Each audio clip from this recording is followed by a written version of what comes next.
यहाँ से काम शुरू हो रहा है। यहाँ पे नया एसी का कार्टून खोल के नया एसी निकाला जा रहा है। अब इसका वायरिंग शुरू होगा। वायरिंग करने के बाद तब इसको लास्ट में ले जाके प्लेट के ऊपर लटकाएंगे।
एसी आया था, उसी में से हम लोग 15 पीस लेके वायरिंग कर रहे हैं।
डाल दिया और वहाँ पर ले जाके लगा दिया।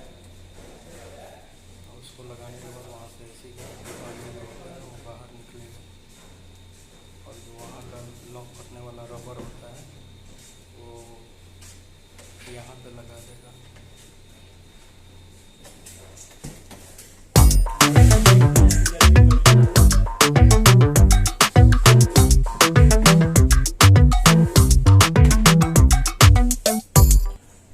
यहाँ पे उसने वो बोतल उठाया और बोतल में से वो देखो रबर भिंगा रहा है ताकि स्लिप करके उसके अंदर चला जाए। उसको स्लिप करने के लिए देखो यहाँ पे लॉक कर दिया